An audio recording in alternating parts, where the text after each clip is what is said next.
his, muscles going again. Yeah. So Mhm. Yep. anyways, is anybody who's recording? Dawn or Me, I'm was that both. you? Okay. Are yeah, Yeah. you recording too, Dawn? Yeah. I'm doing my little YouTube link. So Perfect. Okay. yeah, Good. So anyways, yeah, I'm going home on Tuesday. So I leave here Tuesday, get home Tuesday, and then Good. I hope I don't have to come back for a little bit, at least not in the way I had to come here. So Right. Right.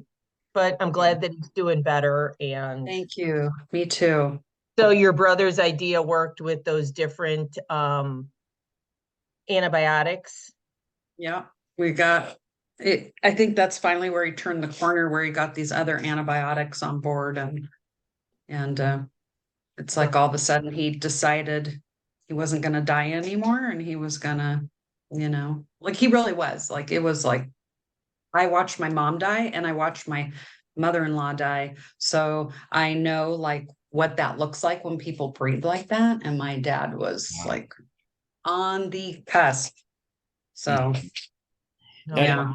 yeah. that isn't it like a really interesting point that you bring up because my grandma, I think she was like 103 or 100. Uh, She was one of those. They're both yeah. probably the same. But I remember my cousin and my dad and my mom were there.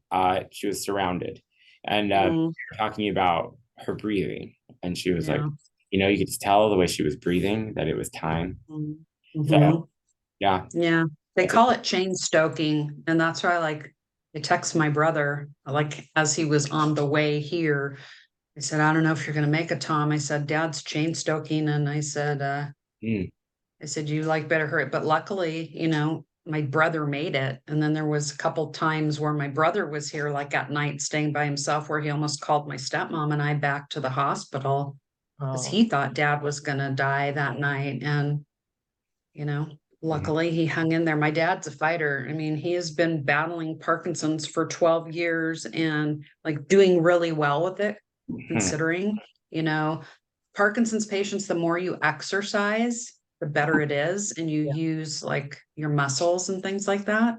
yeah, So he just like for years and years just battled it for mhm, us, because he wanted to be able to be around for us.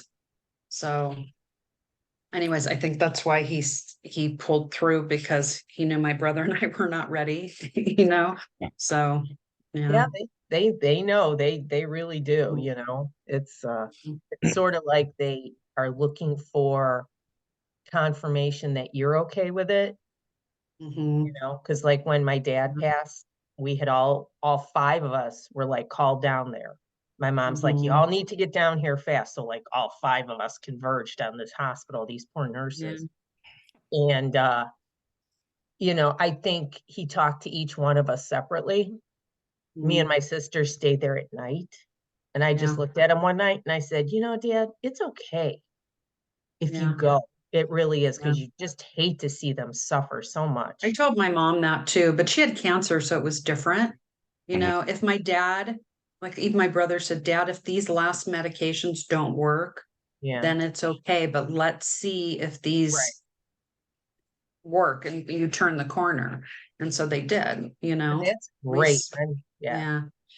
I mean, so now he's playing games, board games with us again. We're playing cards yesterday and, Oh, you mhm. know, I'm so happy for you. I'm really yeah, am. thanks. He just wants to get out of there. He's like, I want to get home as soon as possible. Of course he wants to be home. Oh, I don't But blame him. Yeah, my definitely. stepmom's 82, so she has to figure out like that she needs somebody here with her full time. I Mhm. think she probably does, Yeah. and then figure out Well, like I how mean, what that looks like. well, like even if like she were like capable of just doing everything by herself, she would be Mhm. miserable. She's got to Yeah, like those moments to herself, those moments to break away and be selfish here and there, and just yeah, yeah. go Well, through. they started to do that before he got sick, where he got picked up twice a week and it was taken to like an adult daycare, if you will. But my Yeah. dad liked it because, again, he played games and they took, and he knew it was giving her a break. So that made him happy, where she could either do nothing all day or she could go shopping or do whatever. So there's a lot of things they could do, whether it be him going more than 2 times a week to the daycare during the day, but at night still, it's hard. I know, because every night that I stayed in the hospital with him, he woke me up 2 to 3 times a night. And even before he went in the hospital, when we were here for New Year's, Mm. he would wake Erica up a couple of times a night just by moving around in the bed, and Oh, even then sometimes getting up, or if he couldn't get upright and then he needed help, so when you don't it's okay every once in a while not getting a good night's sleep, but when it's consistent, it wears on you. Yeah. I was too, like last night I was doing homework for another class. It was like 10 o'clock.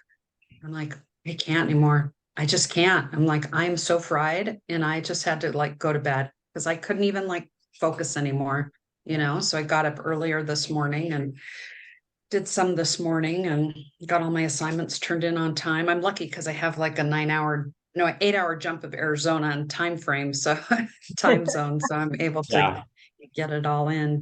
yeah. And usually that's not my MO. I'm Ahead of always the like schedule. ahead. Yeah. But now I'm just like, I'm just happy I'm getting it all turned in on time, How are getting you good guys doing grades. with the PowerPoints?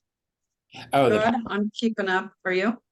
Oh yeah, no, I was just, you guys doing okay and everything he is, seems to really be liking whatever it is that I'm doing. I still Yeah. feel Yeah. like I'm like just flying blind. I'm like, put this here, done. So, but Well, it's kind of self-explanatory, right? I mean, as long as you follow the instructions on the slides and you mhm, put meaningful experiences to Yeah. you, I don't think we can really, go too wrong.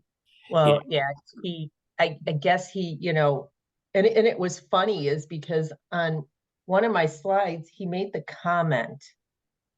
He says, I know you're not that old, but how many jobs in different categories have you held? Because of, you write about your experiences yeah, Absolutely. Yeah. and, Mhm. you write about being a mother. You yes. write Mhm. about, well, I was a part-time police officer. I Oh, worked were in you? 911. Yeah. I worked, I love I it. worked, I worked in a 911 center. Okay. Mhm. I am now a project manager, Hmm. but I also worked like in Portillo's in their catering department. Okay. And I worked in an Amazon fulfillment factory. Yeah. So, it's like, and I'm like, holy crap. Yeah, it's like I'm like all over Mhm. the place. Mhm. Mhm. I I don't know how, like, I'm sorry, Michael. I don't know how young people, like maybe that are fresh in college in their very early 20s, mhm. how they could respond to a lot of these prompts, because I think it would be hard to find examples. I don't know. I mean, they're gonna have to have done extracurricular activities, and they're gonna Yeah. have to have like had opportunities to experience teamwork to really like Mhm. have Yeah. any cogent type of response. Don, Yeah. I relate to you because like, I mean, I've done coaching and cheerleading for 21 years, but I also was a personal trainer. I managed a few different Anytime Fitnesses. I was a Mhm. traveling manager for Aldi Foods. I worked at Starbucks for a couple of years and was an assistant manager for them. And then I also worked at a distribution center of which the distribution center for Amazon, I actually had a lot of fun. Mhm. It wasn't that like it was mentally challenging. It was that it was physically challenging. And so like I would get there at 5:15 in the morning and then like just keep myself at the top of the leaderboard, of which I'm sure, Mhm. you know, Amazon was thrilled about that. But like for me, Right. it's kind of like, all right, like how can I streamline this like process of finding packages and staging them and so forth. Mhm.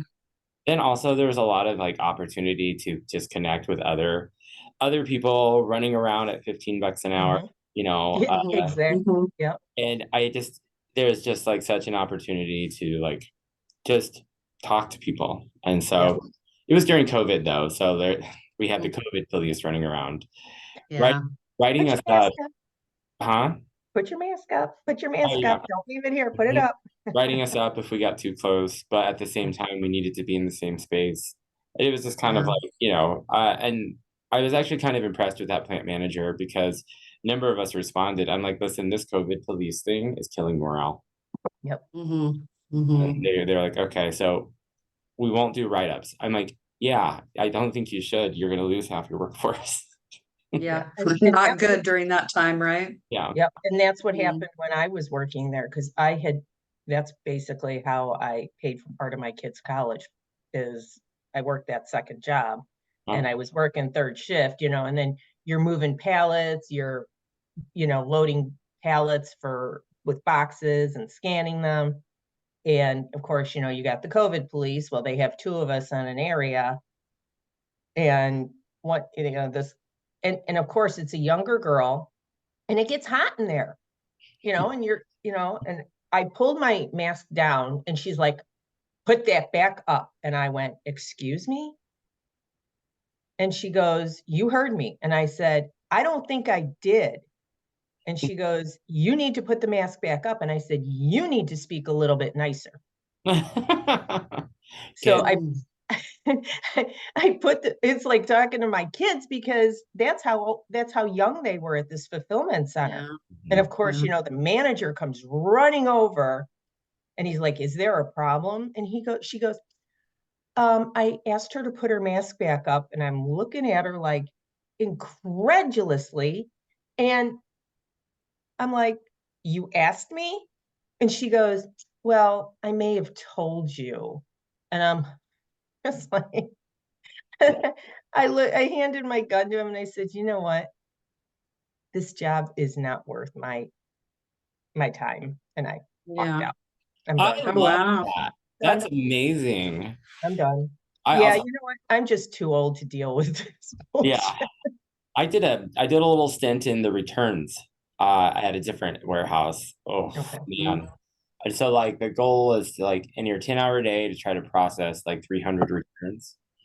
And so like again, I'm competitive, so I just like came up with my system and like whatever. So I was doing like 420 returns a day, but like it was the only way that I could like engage. But I was also working at Aldi at the time. So I actually had three jobs. I was working at Aldi, Amazon, and Anytime Fitness at one point and doing school. So like we were doing the things, but Aldi was like, you're working like all these hours and not getting overtime pay. Why don't you just manage for us and then we can actually pay you overtime? And it was like, Yeah. yeah, because I don't do math like that. That's not how I, you know. But the one good thing about the thing that I had set up was I worked three jobs, but it was like 6 a.m. to noon, 7 days a week. So Mhm, I always had my afternoon and I never mhm, worked more than 6 hours in a day. And so I was mm, able to do like homework. And yes, it was mhm, Groundhog's Day. And there were days that I just wanted to like drive off a cliff, but mhm. it's fine. I'm fine. I was doing, Yeah. yeah. So, anywho, I so just registered for my last two classes ever. congrats. Are you excited? I'm so excited. Yeah, today or tomorrow I'm going to register for graduation too, for summer graduation. Oh, that's really cool. Are you gonna? So Nice, nice. I think I'm going to walk in December because my daughter-in-law graduates in May and I'm afraid of conflict. But then my son is graduating in December, so I'm hoping that won't be a conflict. You're My like older son. you got this. You're a boy. You strong. Yeah. Yeah. So, anyways, I'm excited. Yeah. Awesome. And one of my last summer classes is again Dr. Davis. It's a leadership in film or Oh, leaders that's in film. cool. That's really Yeah, that's fun. That's a good time. yeah, Yeah. yeah. Very nice. Very So nice. You guys want to go over the prompts? Yes. Yeah. Yes. So I can go and take more of my allergy medicine and die here. oh, Awesome. Cool. Well, why don't we just go ahead and start with prompt one, and then we'll speak to it and whatnot. So, Don, you're at the top of my screen. Do you wanna do it? Sure. Okay. Okay. Number one, select two short quotes from the Ubuntu video. Go back through the video if needed. Did I say that right? Ubuntu? I think so. mhm, Okay. mhm, List them here and discuss their meaning. Choose quotes that you find especially interesting and or quotes that help explain the major themes in the video. Don't forget to cite the specific location of the quotes. I am here because we are. It's an African worldwide view that emphasizes interconnectedness and communal identity. This expression suggests that an individual's existence and sense of self are fundamentally tied to the collective community. Quote 2, I have, a person is a person through other persons. And I have the interconnectedness of humanity and the idea that one's identity and humanity are interconnectedly linked to the relationships and interactions with others. Yeah. I like those. Tina? All right, so my quote 1 is, in a more collective society, we realize from the inside that our own well-being is deeply tied to the well-being of others. And that was from what I learned from Nelson Mandela, and that was Boyd Vardy, I think that came from him. And to me, this quote embodied the essence of Ubuntu. I am because of you. It speaks to the interconnectedness that we have with one another, how we as humans feel bad or sad when those around us are going through difficult times. It's about coming together to help one another get through difficult times and building one another back up. So that's what I have on the first quote. And then the second quote, so Archbishop Tutu wanted to hear from all of those who were affected by apartheid. He wanted to hear the stories of the little people. Desmond Tutu listened to 22,000 statements throughout the time of the Truth and Reconciliation Commission. So this quote is from Desmond Tutu.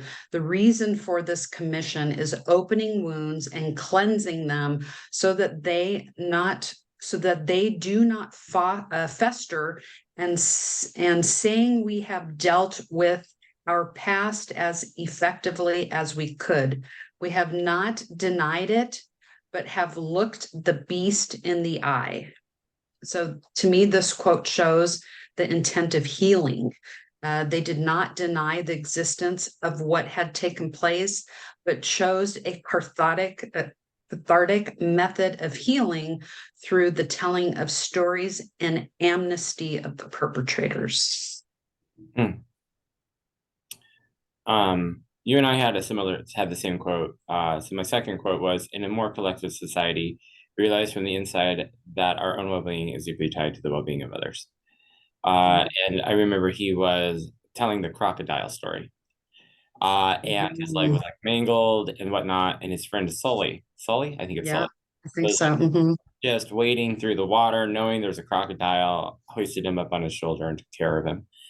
And he was like using that as a demonstration of the collectivism of that culture. Like, you know, it was just, I have to help you. And so that is what I'm going to do. And I'm not even worried about myself because right now you are the person in need. So I liked that quote. And then the other quote that I have is, we get to experience the deepest parts of our own humanity in our interactions with others. And I thought that tied in very neatly to the concept of Ubuntu, because I am because of you. So I've gone into couples counseling with my partner, fun, and we did our on phone intake, and the counselor said something that I really liked, and it was like, if you really want to work on yourself, if like you really want to evolve and grow, get into a relationship. And I was like, true. And so like, you know, a relationship in and of itself between two people or whatever shape that takes for whoever. It's a very like humanity like lives in everything because we feel all the emotions. So yeah, those are my.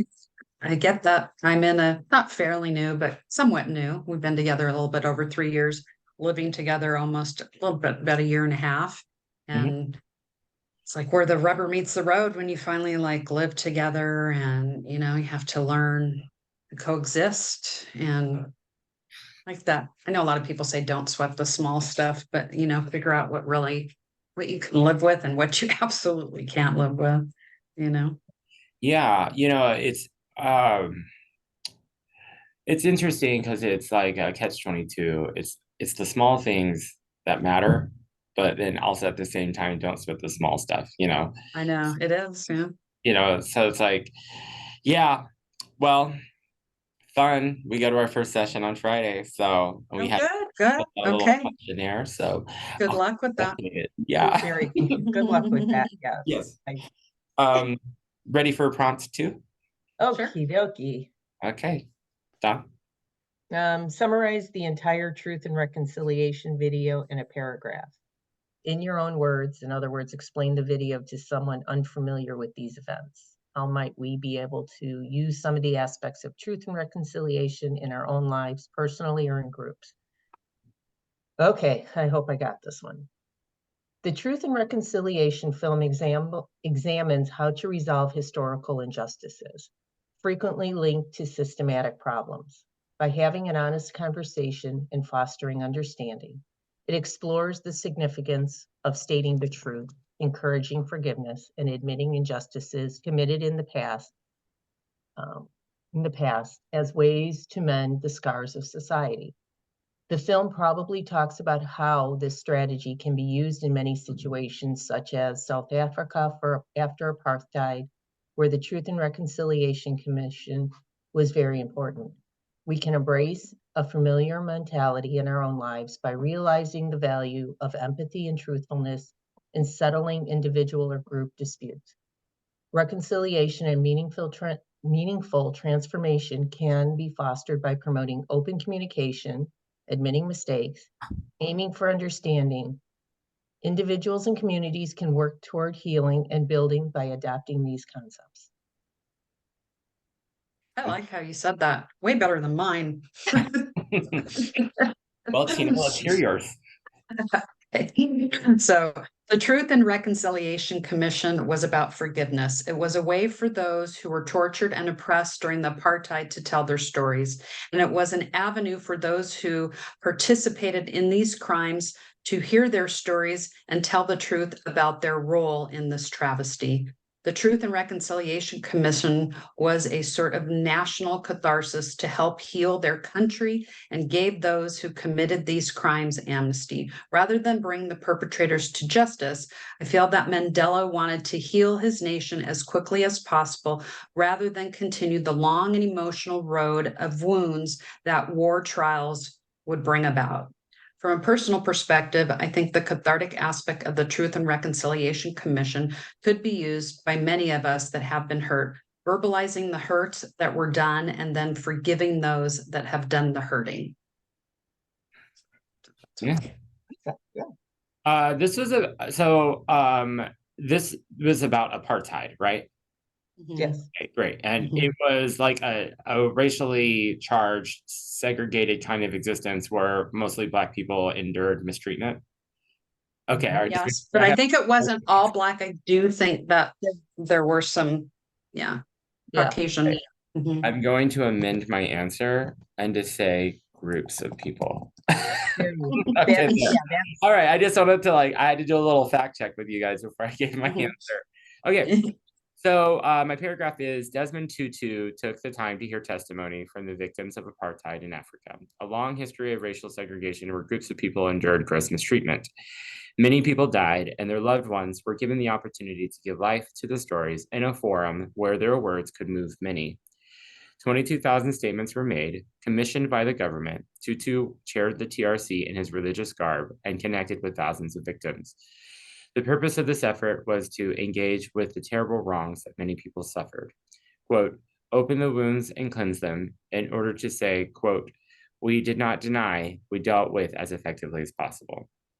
And so, to apply this in a personal way, I say, this works in relationships. Sometimes when one feels hurt, the other must listen and understand regardless of right and wrong. The act of listening to understand allows the person speaking to exercise themselves of that emotional residue. So, Absolutely. it's like the approach that Desmond Tutu took was not about fairness. It was about like really leaning into this happened. Yeah, And absolutely. like there is no way to make this right, but Right. there is a way to move on. Yep, So exactly. I totally agree with there's what you just said about there's no way to make it right. It's just a way to move on, you know? isn't that something though? Like, because we sort of grow up in life with like liberty and justice for all, right? Yeah. Especially from a young Sometimes age. there's just not. Yeah. Yeah, and there really isn't. And so we just have to like, okay, the thing I'm seeking, the outcome that I want is never going to happen. So Mhm. I just got to move on. So Yeah. Well, it even said in the video clip that Tutu even like he broke down at one point. I think I even Googled it and watched something else. Mhm. Mhm. And it said that he didn't want to get emotional because he didn't want it to be about him. He wanted it to be about the other people. And that was that in this video that we watched where he bit his hand. Did they say that? Yeah, he bit his hand Yeah. just so that he wouldn't cry and get emotional, so he could stay focused on all the people telling their stories. I mean, can you imagine listening to 22,000 people tell of the atrocities that were committed? I mean, I don't know. That would have been like so emotionally. I'm surprised he didn't have PTSD after that. You Probably know? did. Yeah, Yeah. yeah. Well, it's like, and I mean, it wasn't about forgiveness, but I think, you could say it was, is I went and saw the Holocaust Museum while I was in DC one year. And Oh, that's in a brutal. certain part of it, they have people who tell their stories. Mhm. And so as a part of that, I guess it's like therapy for them when they tell their stories, they're releasing that part of their past and moving forward, understanding that they'll never be able to, get what they want from the people that, it done that to them, but they understand, they forgive them. They want people to learn from that, and Mhm. then they move on with their lives. Yeah. So Like, that it hopefully never happens again. Yep, hopefully. Mhm. yeah. Oh, Yeah. yes. Interesting. Um, do we want to move on to prompt Yep. 3? Are we on Abs- 3? Yep. So what might Kouzes and Posner say about Ubuntu? Discuss connections with just one of their 5 behaviors. Find and quote 1 or 2 passages and link with this concept.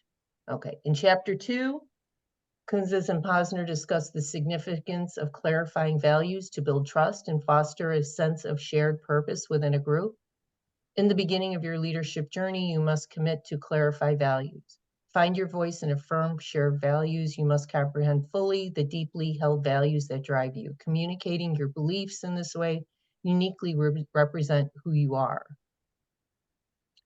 And then on page 30, in the context of Ubuntu, where shared values and communal identity are crucial, this connection becomes apparent. The idea that I am because we are resonates with the emphasis on collective values and shared vision for our community. Yeah. Good. I like it. So I took a quote from page 195. Trust was developed by building relationships, having open communications, involving team members in planning and decision making, providing training, and ensuring ownership of the project tasks. Enabling others to act by fostering collaboration can help create the environment of Ubuntu. I am because of you. As team members rely on one another in creating the interconnectedness needed to accomplish team projects. No one person can accomplish as much as a team, which for me displays the concept of Ubuntu. Right.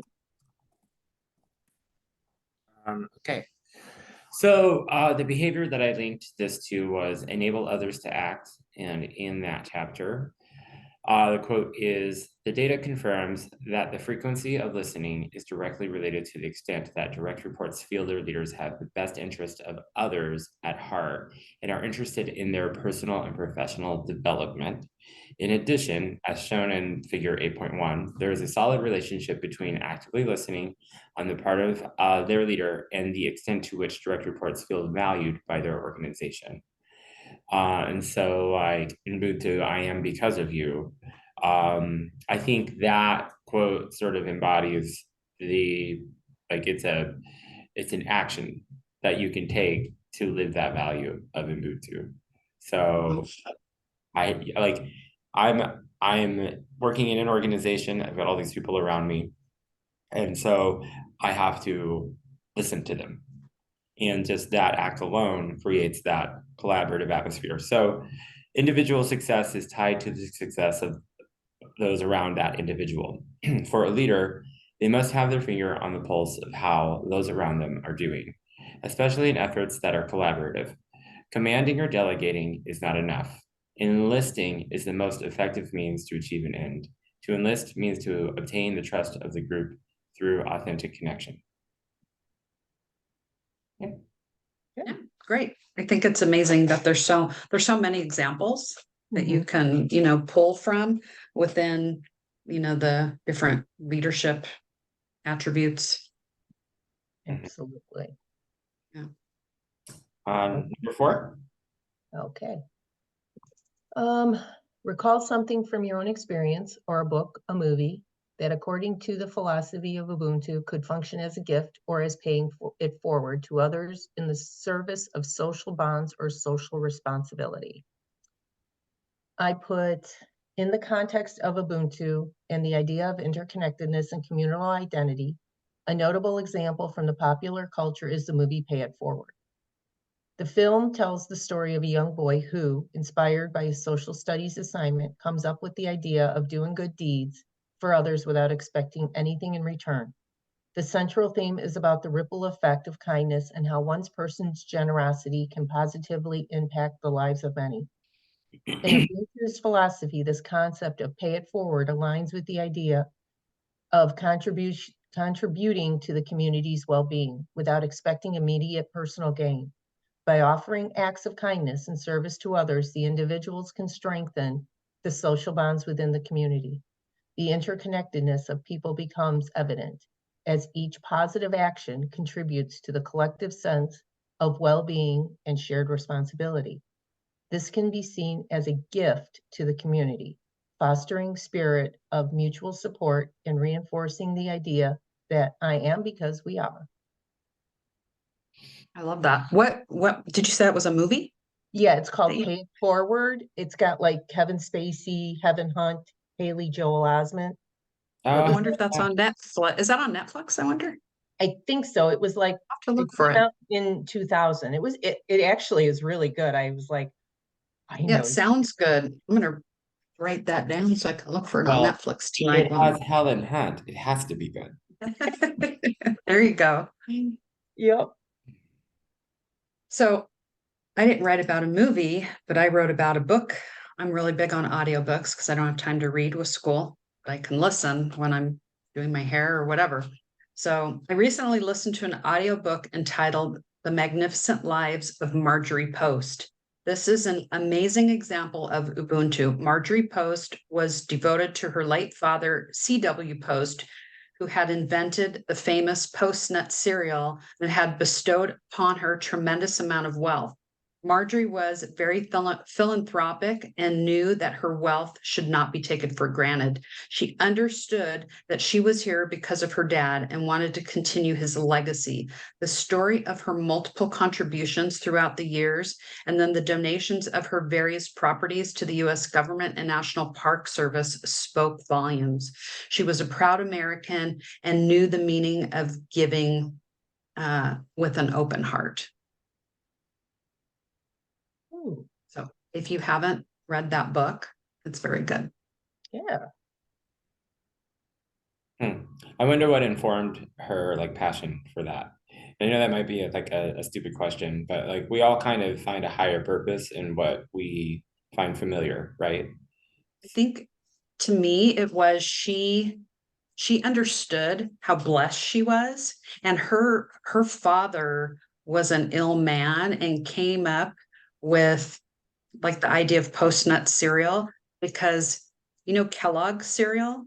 Kellogg's was a physician, and he went to this physician for healing, but like he didn't get healing. He actually got healing at the family where he stayed because the lady there that took them in was like you need to eat something else besides what this Dr. Kellogg is giving you. Like you need to eat healthy food. And then he like got his strength back and came healthy again. And so he wanted to come up with something that people could eat in the morning, that was like nutritious, but yet didn't take time like forever to, bake biscuits or, Yeah. something that was quick and easy, but healthy.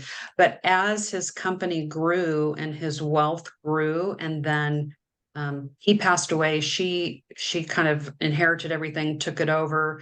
And at the time, because she was female, she couldn't really sit on the board of directors and things like that. It was always, she had lousy luck with men. She had like 4 husbands, lousy luck with men. But in this time, these men sometimes would sit on the board in her place. But I mean, she had amassed a tremendous amount of wealth and huge homes and things like that. And she just really realized, like every war, World War I, World War II, she put, paid for army hospitals in France and, gave her yacht to the government to use as a transport vessel going back and forth. So she just, whatever reason, had this, like her dad, I think, instilled that in her, and she wanted to carry on his legacy. So I know I'm not paraphrasing it probably like she would if she were alive today, but it really, I actually emailed Professor Davis and said, hey, if you're looking at, because I saw a lot of leadership qualities that can compare to our textbook in this book. And I said, hey, if you're looking for a more contemporary, like book summary that you could possibly add to the other ones that we just read, Odyssey and those. There are so many examples of textbook leadership,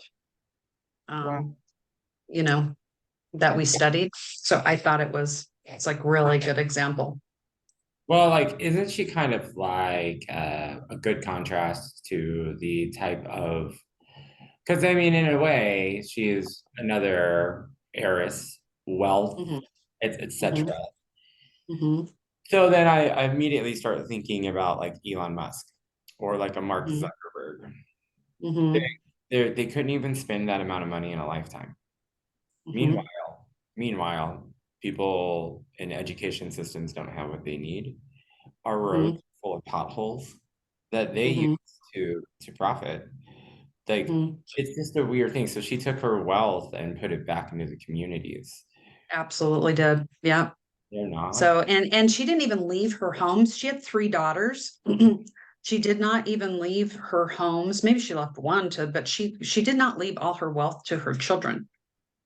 She just, spread it out to different organizations. And, like I said, I don't know if it was like was it Johnson was the president at the time? She had a lot of connections. Yeah, she had a lot of connections with Washington. And at the time, like she became friends with presidents when they were still governors, because she lived in the neighborhood in Washington where these people all had their homes, Got it. So anyways, but she really did. I was just amazed, because some people who have a lot of money, they only part with it because tax purposes or whatever, tax shelters or what have you, but even then, this charity that they're setting up, they only have to spend 5% of the money on actual charity in order to receive the tax benefit. So it's just another holding corp. Yeah. So I don't know. I truly felt that she was like a woman of integrity and exemplified a lot of leadership qualities. It's really cool. Yeah. Well, I think I used a personal example. So here's what I said. I said, social capital is the best form of currency. A referent power base is the best form of power. Build social capital through selfless acts, connection, and listening, and you will build the capabilities of referent power. So social capital, I think that's kind of self-explanatory. Referent power, you have 6 power bases. Are you guys familiar? Referent power, coercive power, other kind of power. I don't remember the other 4, but referent power is my favorite one because it's really rooted in influence. So like if you're exercising referent power in your organization, it is only possible through trust. So it's like, I know my leader cares about me. I know my leader wants the best for me. So I'm going to go to the ends of the earth for this person, which is different than if I don't do what my leader says, I will get in trouble, which is a terrible way to run an organization. So I said, I never get things right the first time. History tells me that I like to burn it down first, repair the relationship, and then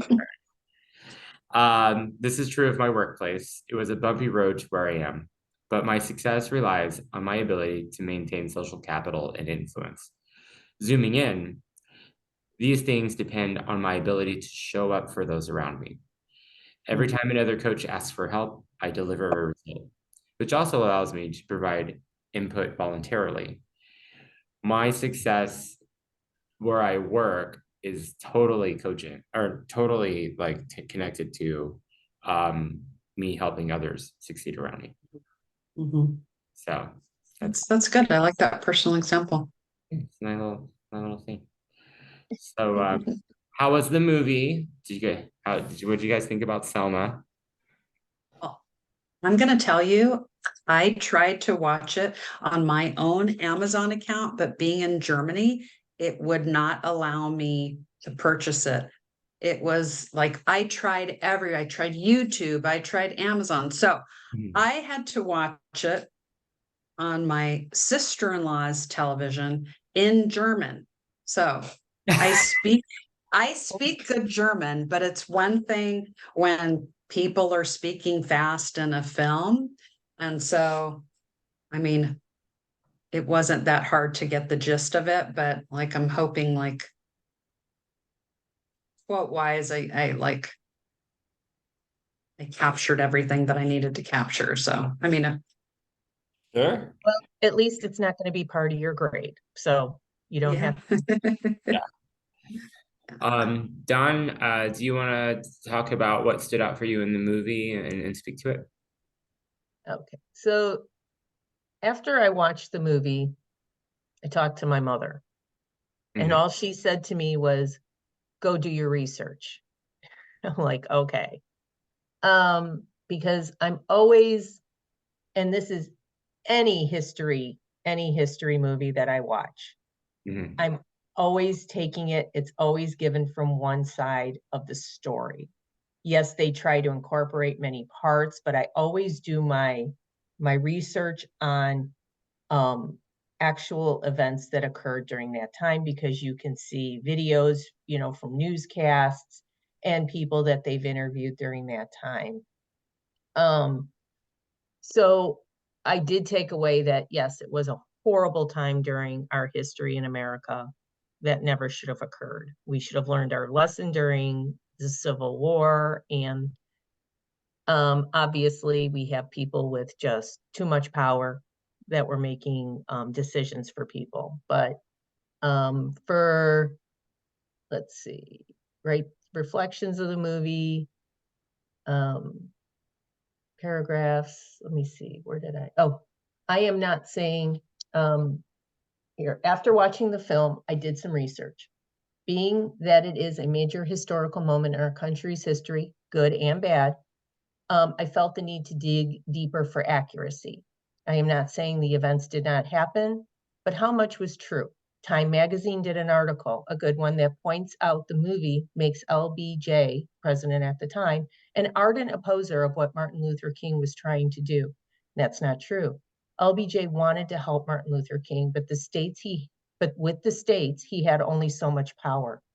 I think, yes, a very thought-provoking film, but like with anything from Hollywood, we need to be careful to do your homework on truth of some facts.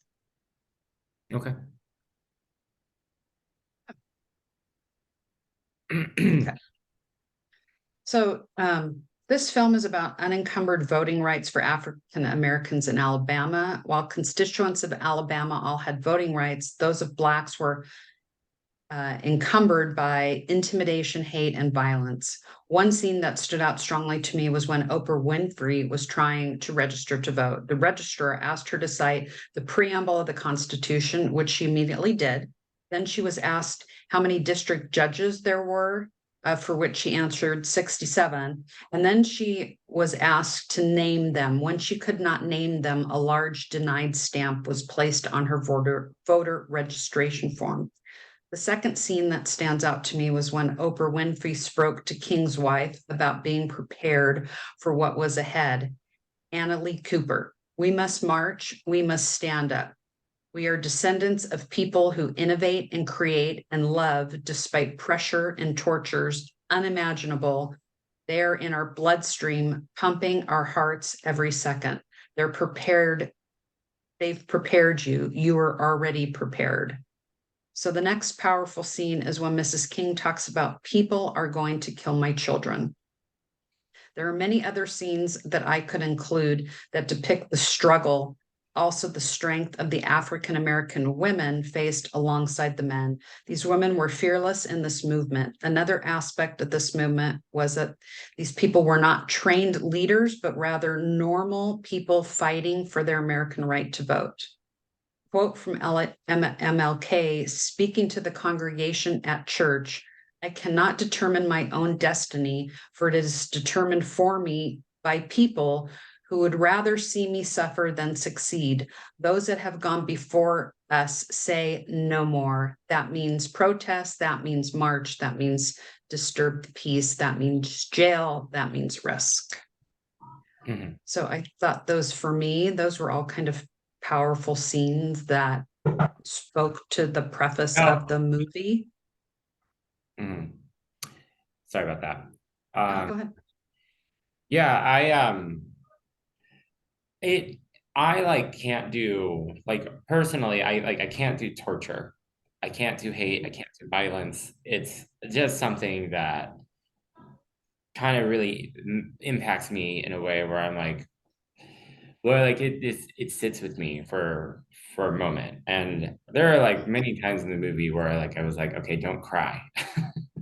You know, Mhm.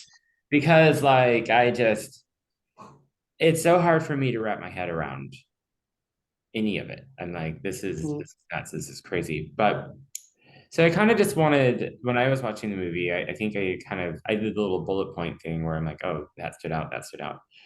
So then Mhm. looking at my bullet points, I think I kind of see a little bit of a theme here. So at the beginning of the movie, when Martin Luther King accepted uh, the award, I think he displayed some exemplary leadership in that. Everything he said was we. It was about the people that he was serving. It was about the collective struggle. It was, I accept this award in honor of everyone who's died, everybody who's been through something, everyone who's like, because this isn't about me, this is about us.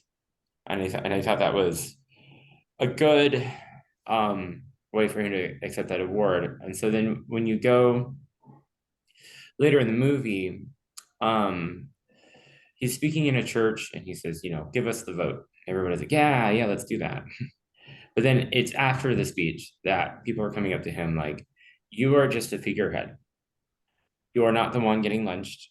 You're not the one getting your ass beat in the streets. You're not the one paying the price for this movement. Like, you're not doing that. We are. And I can't imagine what it must have felt like for him as a leader to be the face of the civil rights movement. And then at the same time feel disconnected from the people he's trying to serve. Because although like he was at a greater risk and it ended up costing him his life, he wasn't necessarily trying to live his everyday life like many of the people who were like following him. So, it's kind of different to be in his position because I get up and I think about what is the best way to represent this group of people. The people in the group get up and think, are my kids going to survive the day? Am I going to be able to make it to work? Which is kind of a different, like, minute struggle within the broader context of what was happening. And so he explains, like, this is what I have to do to move the needle. Not so, like, I feel you, I hear you. Like, and I realize that from where you're sitting, like, it looks like I'm kind of insulated from all the things that you go through because of what we're trying to accomplish. But here's the value in what I do. And that must have been really hard as a leader. Mhm. And then the guy gets shot in the restaurant because of, I think it was after they tried to do the march for the first time. And then there's a scene where, you know, the cops are raiding and they're beating up all of the Black people. And so this family, they run and they try to hide in this restaurant, and the cops come in and they shoot the young man. And then the next scene, Dr. King is talking to that father, and he is saying something like, God wept first. And I can't imagine, like, here we are again, where Dr. King is leading this movement that's like costing people their lives. Mhm. Price is really high, although he's not really the one paying it, right? But he is, but he isn't, because it's not his family member that died. It's not his, like, he's not the one getting beat up, etc. So he has to, like, talk to this father, and he's like, you know, God wept first. And he's saying a lot of, like, things that I think speak to the experience at the time, that and the father is sitting there and he's like, yes, yes, I believe you. Yes, I'm so bought in. You know, I've lost my son, so, like, can't turn. I can't imagine what the psychology of that must be. Like, I lose my family members. Here's this leader leading this movement, trying to console me, and it could go one way or another for me. I could be like, Mhm. you are the reason I don't have a son, Right. or I can be like, okay, I'm gonna, like, lean into this further because this, like, things have to change. So what an interesting dynamic for Dr. King and his leadership. Mhm. Uh, Mhm. and then speaking at the funeral, same kind of thing. Speaks to the father, speaks to the funeral. And then kind of like two other things. The decision to turn around on the bridge, like, he knelt down, thought about it, and then he turned back because he was like, instinctually, I feel like a lot of people are going to get hurt. And I was kind of thinking the storyline at the time, like, oh, a bunch of white people and religious people, like, there's just no way, you know. But then the movie goes on further, and the priest gets murdered. And then at the end of the movie, you see the woman standing there. This is so and so. She was murdered by Klansmen trying to drive people home. They were both white. And so, like, thousands of people behind him right then and there. And he's like, you know what? Let's turn back. And he says, I'd rather have people mad at me than people hurt. Which is, like, depending on who you are, like, yeah, you say that, but I mean, my whole family's dead, but whatever. And then lastly, the Secret Service pleading with Dr. King about, like, hey, we have intel, people are really trying to harm you. You should consider driving the last leg of whatever. You should maybe not do the speech when you reach the Capitol in Alabama. And he was like, I can't do that. I have to, like, put myself as like, everyone else is putting their lives on the line. I don't get to just, like, I have to show up in a way where people are like, okay, this is a true leader because, like, he's going through it with us. He's here with us. He's doing the things with us. And so those, I guess, I was just looking for in the movie difficult moments of leadership for Dr. King that Mhm. must, where like where like it could go either way for the people that he's leading, where they can either say, this is the cost of something bigger than us, or they could say, you are costing this, like, you are doing this to us. Yeah. And I could see it going kind of either way. But to Don's point about Hollywood and historical accuracy, you know, I Yeah. was I was kind of like sitting there listening to like the legislative arguments and listening to like the dynamic between Lyndon B. Johnson and Dr. Martin Luther King. And you know, taking it with a grain of salt, but really just appreciating the overall Right. general vibe of the time, which was oppressive. Mhm. So so those were like the difficult leadership moments and scenes that stood out for me. So Good. yeah, I like it. yes. Give me 1 second. I'm gonna send them out into the gym. I'm actually at work, but I'm gonna send them out into the gym. Okay. I appreciate you doing this on a time when you're at work, when that coincides with my evening time, so we could all meet. So yeah, I had a class, was it last semester, where we had somebody in Europe. Poor thing. Oh. We did it in the morning, and she met, and sometimes it was like 9 o'clock at night for her, but I mean, this is reasonable. It was only 3 for me. So, Well, that's you good. know, I'm but glad at least we could make it. So we could all yeah, three join this time. yes, yes. I think what we have 2 more modules after this.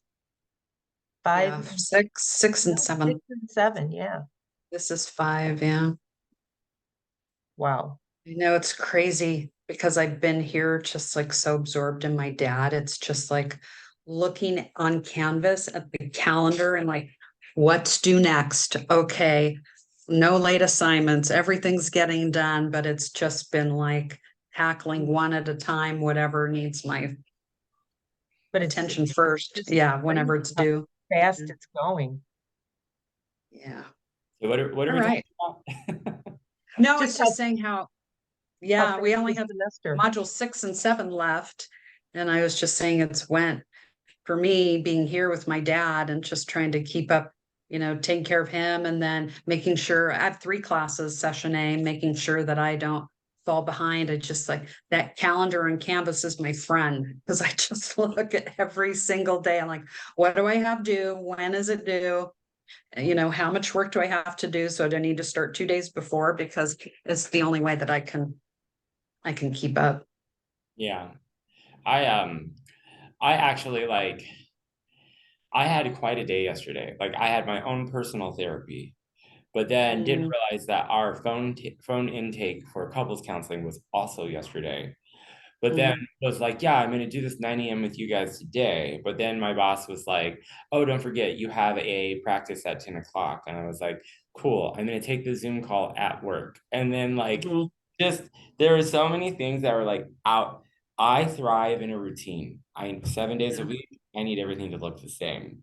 Because mhm, when things move around, I drop the ball. I just do. It's just how I mhm, am. mhm. So I have been like just I was telling and I felt bad with my partner yesterday because I was like I was just worried that it would appear that I like didn't take the couples counseling seriously. Although I don't think he feels that way because I'm the one who's like we have to go.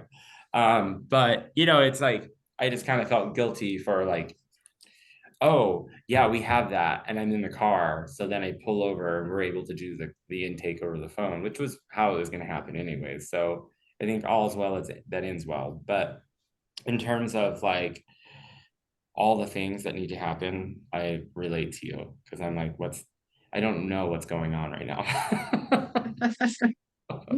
I know, it's crazy. So Um, Got one more to tackle, the other part of, yep, for Selma, yeah, the rhetorical tactics and logical fallacies outlined. When you mhm, analyze the way racists in the South and often the North use the rhetorical tricks and other fallacious.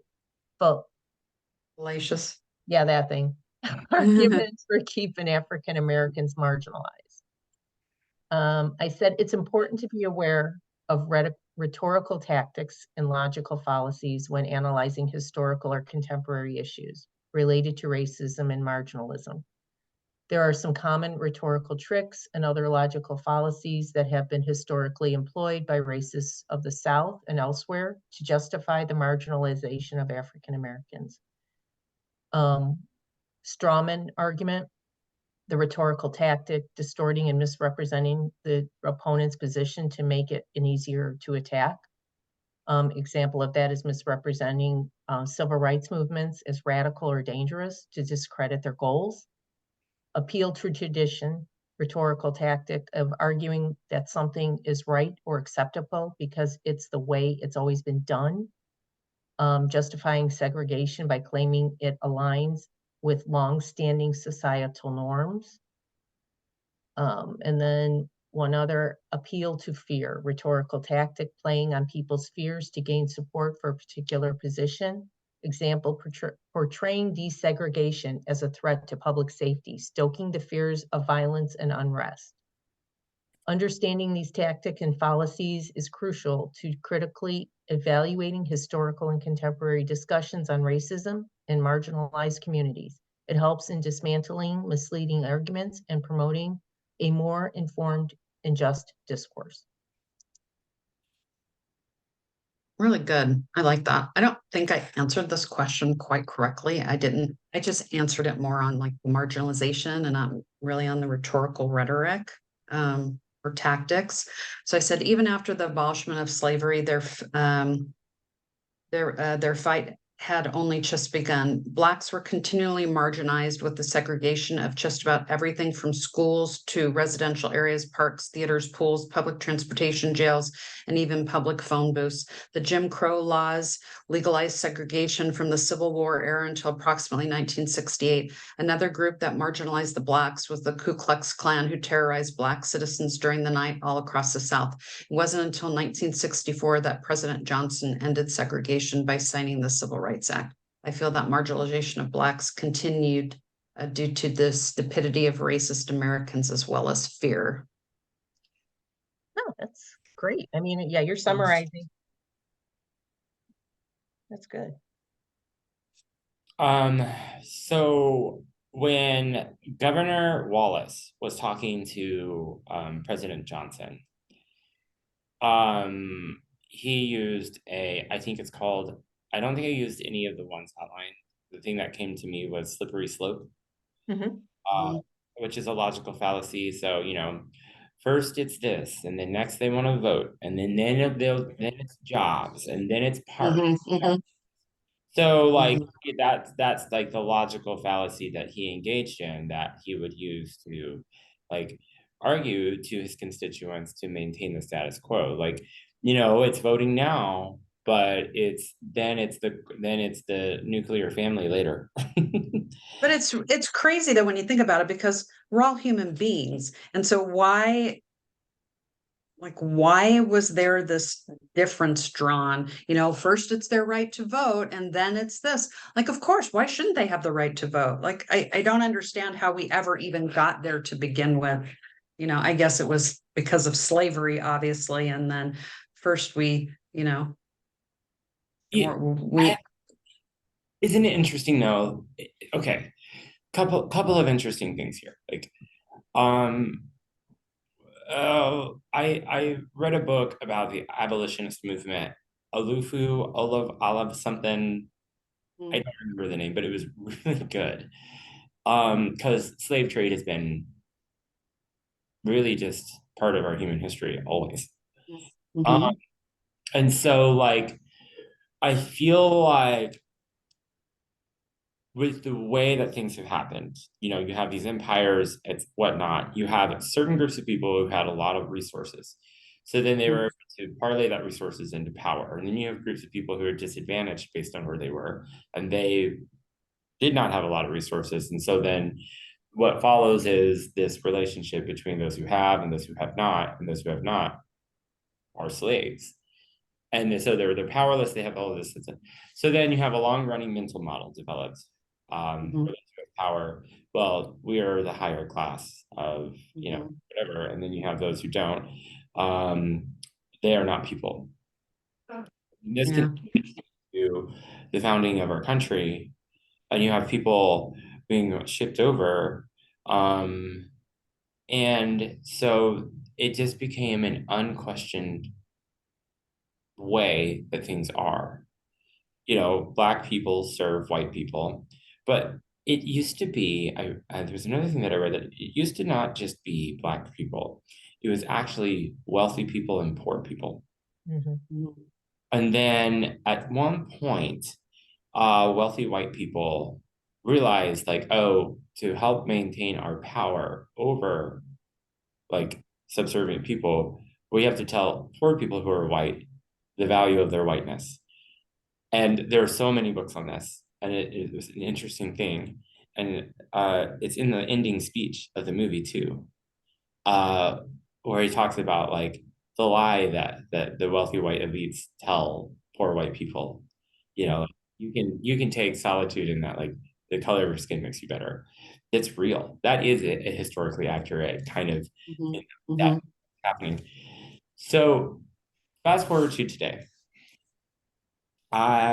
These ad hominem attacks and slippery slopes arguments are still alive and well in our politics. It's not necessarily Black people, but it's people not from our country. Mhm. So here we are, like we have a country like Canada to the north of us, and they don't share a border with Mexico, but their immigration is further to the right than ours is, because you have to like be a doctor to get in.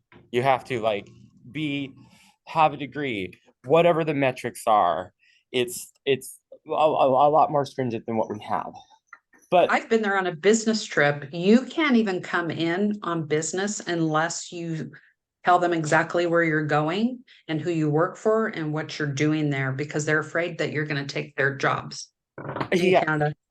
Mhm. and that's interesting because so then you have, sorry, my laptop's gonna die. That's all right. So then you have just this border security issue that we're going through.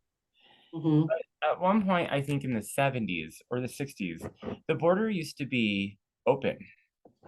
Uh, and so what would happen is people from Mexico would come find work and then go home. And a lot of this work was like, these weren't high skilled jobs. They weren't coming in and like, like working as like a brain surgeon or whatever the case, It's or the stuff that we did not want to do and that we still today do not want to do. right. Mhm. And so then for some political expediency, they closed the border. So then the Mhm. people had to stay to continue to work to send money home. Mhm. And, so here we have the correlation here is that, you have large groups of people who are coming up to the border on the south, and they come from a lot of different places, usually trying to escape terrible situations. Absolutely. And so, but like we're having this conversation in our country now that is like kind of analogous to some of these arguments that we're talking about here regarding civil rights, Black people, and that whole era. Yeah. And we're not the only country, though, Michael, who's fighting or who has those types of issues here too. Oh, I mean, in Germany, the Germans are, there's all sorts of neighboring countries, war-torn countries here where people are coming and fleeing. Same thing, because over there they can, in their own countries, they can't make the type of living. For example, one of the gals who was working at the hospital cleaning. She came into our room every day. She was the sweetest thing. She asked how my dad was. She was from Romania. Her German was like very broken, but gathered enough that like she would love to go back home, but she can't make enough over there to survive. So she came here and I think she like sends money home. A lot of these people would prefer to be home, but they can't survive there. In my early 20s, I used to work on a cruise ship. I worked for Carnival Cruise Lines. And I don't know if you've ever been on a cruise, but almost all of the crew members are from the Philippines, Honduras, all sorts of different countries that are away from their families for months on end so they can survive and have a little bit better life, because what they make on the cruise ship is like 3 times as much as what they could earn at home. You know, it's just unfortunate that in their own countries, they just don't have the same opportunities. So, I mean, at the same time, you can't fault people for wanting a better life, you know? But that's just it. That's the connection here. Like the civil rights movement, Selma, that era, they just wanted a better life. Mhm. You know, a lot of people worked against that. And I feel like, you know, the modern day equivalent, if you will, and not even modern, I mean, it was only a few decades Mhm. ago, but like a Yeah. relevant equivalent of a current event is like you have large groups of people who want something better, but a lot of the institutional barriers and social barriers that are in place are stoked by fear. Mhm. So, Absolutely. anywho, Yeah. Well, that that's why even for their voting rights, that's why, Martin Luther King had made the comment to the church, the congregation, that it's like, I can't determine my own destiny if I don't have the right to vote, because other people are voting on what's going to happen in our country. We can't even have a say in it, you know? mhm, yeah. Well, fun week. Anyways, yeah. So, Awesome. Tina, are you were I don't remember what you were saying, but I know you were speaking to being home and being in Germany. Um, do we need I'm at my dad's and my stepmom's house. Yeah. okay. So my So dad is in a like an intermediate, like he's out of the hospital, but he's in like a kind of a transitional care place where he can, like my stepmom, mm, it's too much right now to have him home unless we get some resources here. mm, So he's there right now, hopefully getting some like physical therapy, occupational therapy, so he can, you know, he's doing a lot better. At least he can transition into the wheelchair from the bed by himself, and then he can wheel himself around the place and all that. But so I'm at a point now where I'm feeling comfortable enough to be able to go home. So That's I'm good. gonna oh, go home on Tuesday. Yeah. And my Tuesday. man is like beside himself because we've been apart now for almost 4 weeks, and but he's been super great. This isn't about me, it's about your dad, and whatever you need to do, do it. But I'm like emotionally spent, and I need to go home and recharge my batteries, and I'm hoping my dad only gets better and that I don't need to like turn around and come back for any reason, Okay then. Um, unless it's for vacation. uh, let's be. I will find a way to be flexible. Next week, if we could do a Friday evening like we did the first time, that would be Mhm. amazing because I won't have any work responsibilities or anything. Okay.